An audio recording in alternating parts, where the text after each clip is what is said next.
¿Qué tal? Dios le bendiga a toda la gente que pueda estar del otro lado. No sé si es buen día, si es buenas tardes, buenas noches, pero donde podamos, el horario que sea. Y sí, y de dónde también. Bueno, mire, queridos hermanos o amigos, nosotros queremos llegar más que nada para la gente. Nosotros hemos tenido información de mucha gente que tiene miedo, que tiene un poco de preocupaciones. Y más allá de tener un concepto bíblico, nosotros hemos estado, bueno, Pedrito acá ha llevado a cabo una serie de informes, de búsquedas ahí, para que no nos amedrentemos tanto. Por ahí escuchamos nosotros, el diablo ha mandado todas estas cosas, y queremos llevar un poco de orientación bíblica, más que nada, a todos ustedes, que por ahí todos estamos encerrados y a nadie nos gusta. Pero antes que nada, nosotros estamos hablando, pero quiero presentar a un compañero, amigo, copastor, Pedro Prado. Gracias. Bien, ya presentado yo. Estamos acá con el pastor Antonio Palacio. Nosotros pertenecemos al ministerio de la iglesia Alianza Pastoral Cristiana, que está cita en la calle Francisco Celada al 1025, de barrio Colonia Lola, en esta provincia de Córdoba, y al mismo tiempo una localidad de la República Argentina, porque queremos especificar eso porque yo no sé. Bueno, esto más allá de llevar a alguien, por ahí no sabemos a dónde va a llegar. Bueno, presentamos un poco. Bien. Hecha la presentación, vamos a ir a la cuestión que hoy día nos tiene reunidos. Sí, el tema coronavirus, que por ahí muchas veces las informaciones, todo, desde que nos levantamos es coronavirus, estadística de gente que muere, de esta pandemia que avanza y que en realidad trae mucho temor en hogares que por ahí tienen, no todos a lo mejor asimilamos esta noticia o todo este cambio, porque viene un cambio bastante grande en realidad, y la preocupación, el qué hacer, la gente sin trabajo, volveremos a tener trabajo, y en realidad genera preocupación, no es que no genera preocupación. Hogares donde hay, por ejemplo, criaturas y donde ya los recursos no alcanzan, entonces sí se genera y decimos, bueno, el diablo, y queremos llevar algo de información bíblica también, de que, porque nosotros por ahí orientamos a la gente que tenga fe en Dios, o sea, que cree. Y alguno me dirá, por ejemplo, bueno, ¿cómo va a tener fe en Dios? No tengo nada. Casualmente la fe es la certeza de lo que se espera y la convicción de lo que no se ve, según Hebreo. Entonces, en la Biblia. Entonces, nosotros queremos alentarle. Bueno, y después, y ver esto, ¿por qué? ¿Por qué motivo? Porque el COVID-19 o el coronavirus nos va a quedar grabado, así hablamos como, nos va a quedar grabado por muchas temporadas. ¿Por qué? Porque ha pegado muy fuerte. Pero anteriormente, Pedro, vos tenías acá algunas notas, de que ha habido este tipo de preocupaciones, pero no han pegado tanto como en este caso el coronavirus. Bien, vamos a ir, nosotros no solamente queremos llegar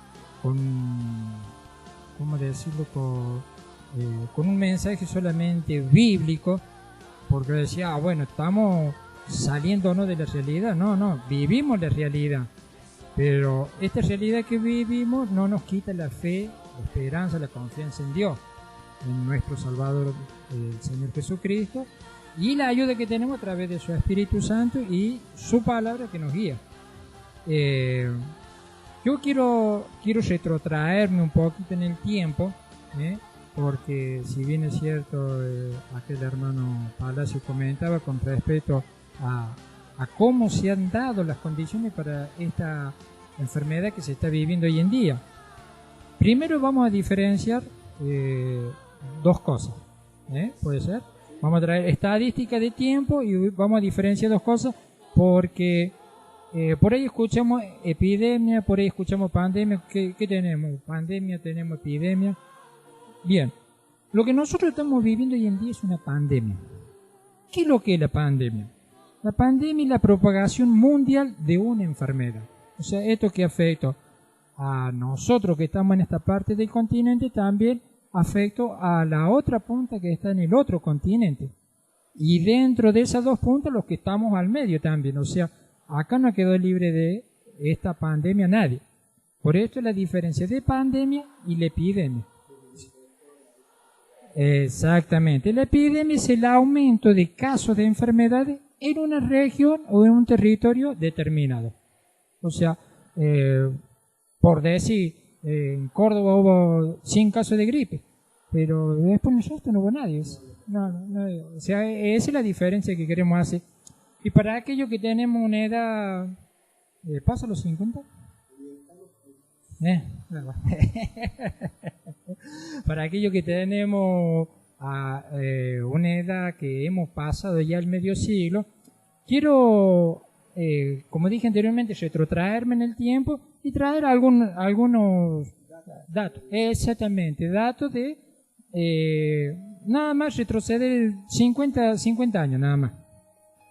Tenemos un caso de la gripe de Hong Kong, que fue la enfermedad de influencia A, subtipo H3N2, y eso fue en el año 68, y por esa gripe en Hong Kong hubo más de 1 millón de muertos.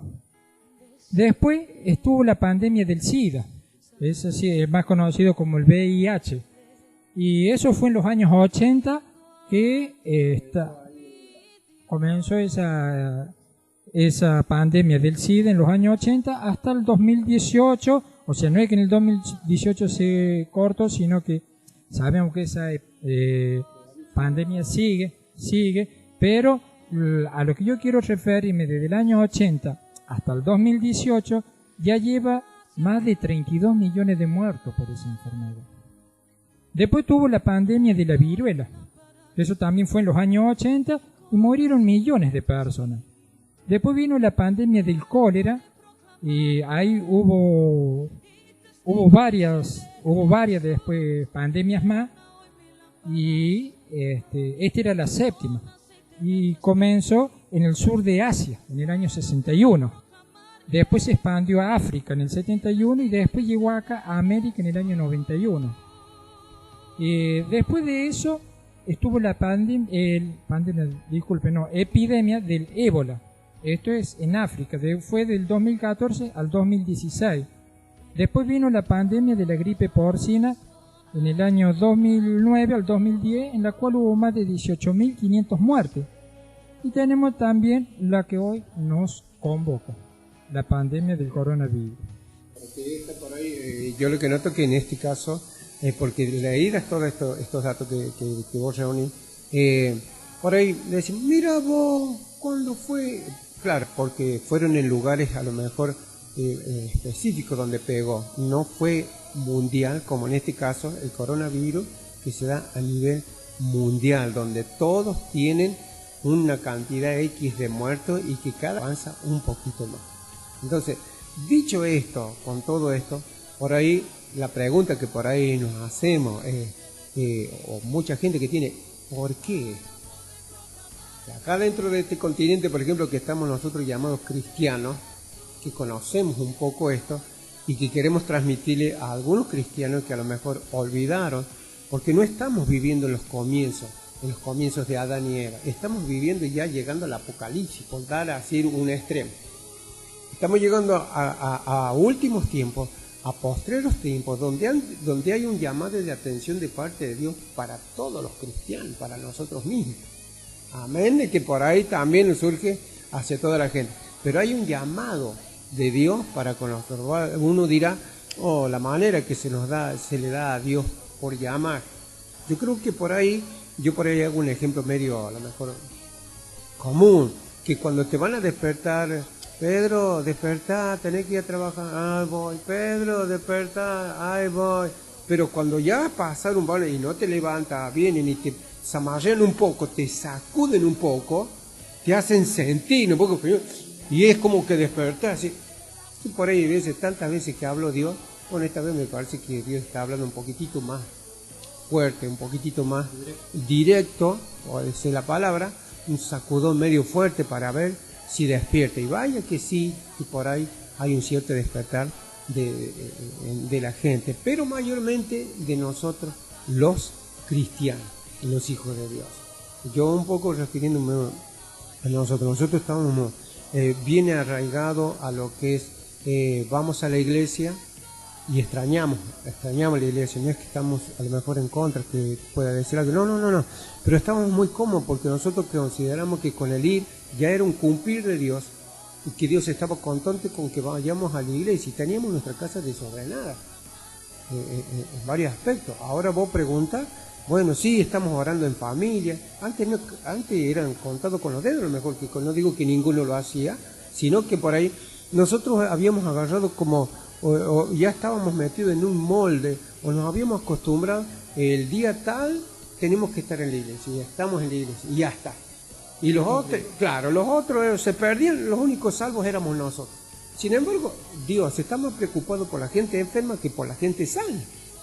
Necesita más atención la gente que anda por ahí moribunda, es un mundano, pero nadie se llega, nadie le dice, volvete a Dios, Dios te ama, y ese ha sido uno de las cosas que por ahí nos empiezan a marcar a nosotros que somos cristianos, de cómo tenemos que llegar, porque hoy en día tratamos de llegar, oramos por el tío, por la abuela, por todo, oramos por todo el mundo hoy día.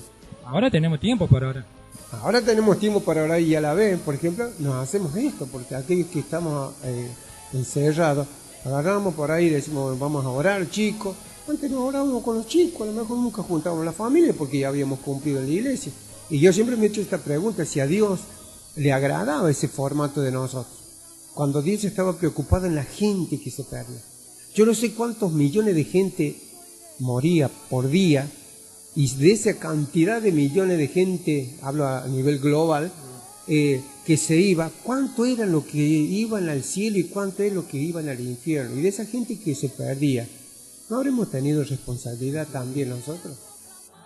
Ya nos cabía a nosotros, porque como decía el hermano anteriormente, estábamos bien porque íbamos a la iglesia. Como que nosotros damos, por decir, sanado, y bueno, el que está enfermo, que se preocupe el enfermo. Claro, sí. Sí, de repente estábamos en una clase de costumbre, para aquellos que trabajaban, bueno, voy al trabajo, vengo, descanso, me hago tiempo para la iglesia, voy, toco, canto, doy los anuncios en el caso mío. Y bueno, ¿y qué pasa? Salimos de la iglesia, volvimos a las casas, descansa porque al otro día hay que trabajar y ya como que se hizo una costumbre y de repente vienen y como dice el dicho, ¿no? Vienen y nos patean la estantería, nos desacomodaron todo y ahora ¿qué hacemos? La agenda, por así decir, porque la agenda nuestra nada que ver con la agenda que tenía Dios, porque a lo que voy yo, no tenemos reuniones, no tenemos conciertos, no tenemos aniversario, no podemos tener nada. Es como que Dios no hizo un lado las agendas que teníamos. Bueno, vamos a cumplir la agenda que yo tengo. La agenda de Dios, y a esto queremos apuntar, ¿no? Que en este tiempo tenemos que tener el oído presto para escuchar lo que Dios está hablando, porque de cierta forma el mensaje a quién fue. Si nosotros nos vamos a Apocalipsis, cuando el Señor en esa revelación que tiene Juan en la isla y le dice, el que tiene oído oiga lo que el Espíritu dice ¿a quién? A las iglesias. Yo creo, y esto está claro, en la Biblia figura que el juicio primero comienza por la casa de Dios. El llamado de atención lo hace Dios primero en su casa para después recién repercutir sobre toda la otra gente. Y esto es así, por ahí a nosotros, no sé si nos gusta o no nos gusta que nos llamen. Yo creo que por ahí a casi nadie le gusta que le llamen la atención. Eso es una cuestión por ahí media como lógica. A nadie le gusta, a ver si... Y nadie, porque es como que todos no sabemos las cosas, nadie tiene que reprocharnos nada. Yo sé cómo hacer mi vida, yo sé cómo conducir mi familia, yo sé cómo arreglármela, a mí nadie... Y el nadie siempre el yo que juega dentro nuestro. Y en este caso Dios creo que habla, pero nos está hablando a nosotros como iglesia, más que nada. Yo un poco lo entiendo así. Amén, que las repercusiones por ahí está dando sobre todo el mundo, pero en las iglesias ya no tenemos gente ¿qué pasa si esto más adelante, por ejemplo, quiera Dios, yo anhelo volver a la iglesia, honestamente, no es que anhelamos volver, encontrarnos, nos hacemos en la cabeza, nos hacemos la idea, cómo va a ser la reacción cuando entremos a la iglesia, y vamos a salir, haremos algún trencito ahí corriendo, saltando en medio de las canciones, de las alabanzas, no sé, nos abrazaremos con alguno, lloraremos con otro, por ahí uno se hace esa la imagen, pero por ahí digo yo, ¿cómo va a ser? Porque yo veo esto que es un cambio, porque después de esto y va a continuar otra cosa. Y sí, este tiempo que estamos viviendo va a marcar un antes y un después, porque si nosotros nos remitimos a ejemplos bíblicos, tenemos, y trayendo a memoria lo que decía anteriormente este pastor con respecto a esta enfermedad, a este virus que estamos viviendo y que por ahí mucha gente lo hemos escuchado, el diablo nos mandó esto. El diablo hizo esto, el diablo nos cerró esto, el diablo nos quitó aquello. Y si nosotros nos vamos a la Biblia y hablamos un caso específico, podría ser de Job, que era un varón justo, temeroso de Dios, y sin embargo la calamidad le llegó a él. Pero porque si nosotros nos vamos, hay una conversación primero entre quién, entre Dios y el diablo. En el caso de Job, por ahí que Dios demuestra al mismo diablo y Satanás como que le refregó en la cara, mira ese tipo de siervo que hay acá en la tierra. Y yo no digo, por ejemplo, que seamos como Job, para que nos digan, mire, y nos pasen, porque a nadie le gustaría pasar las calamidades que pasó Job, todo lo que tuvo que pasar. Nadie quiere pasar por ese tipo de cosas. Pero sí creo que Dios está necesitando gente así, temerosa de Dios, aborrecedora de lo malo, que no tengan mentira, que seamos esposos únicos para nuestra propia mujer, que sean mujeres, por ejemplo, únicas, que sean gente jóvenes que no andan tras la lujuria, tras la carne, porque Dios necesita gente temerosa, porque tiene misión para afuera. Pero ¿cómo va a hacer la misión uno cuando todavía esas virtudes que a lo mejor tenía Job no están en nosotros? ¿Cómo podemos llamar, por ejemplo, un poco la atención a la gente, por ejemplo, a ver, usted ame a su esposo cuando a lo mejor hay un maltrato mío para con la mía? Entonces, Dios es como que tiene que arreglar un montón de cosas dentro de su casa para comenzar a arreglar otra cosa. La de afuera. Esto, ojalá Dios quiera, aún personalmente yo me analizo mucho en todo esto, y por ahí he visto, por ejemplo, que hay muchas cosas que por ahí uno tiene que quitar, que consideraba que de la manera que uno se estaba conduciendo estaba bien. Y en este párate por ahí nos ha mostrado Dios de que hay muchas cosas que no tienen que estar en nosotros. O sea, claro, y como dice, porque capaz que algunos se escape por ahí y dicen, ese tipo, yo honestamente, yo con un rol de pastor que tengo mucho que trabajar y no me da vergüenza, por ejemplo, de decir, no hay que andar haciendo cosas sucias, cosas exageradas. No, hay un montón de cosas que yo noto que uno se tiene que... Yo lo voy a trabajar desde mi punto. Cada uno personalmente.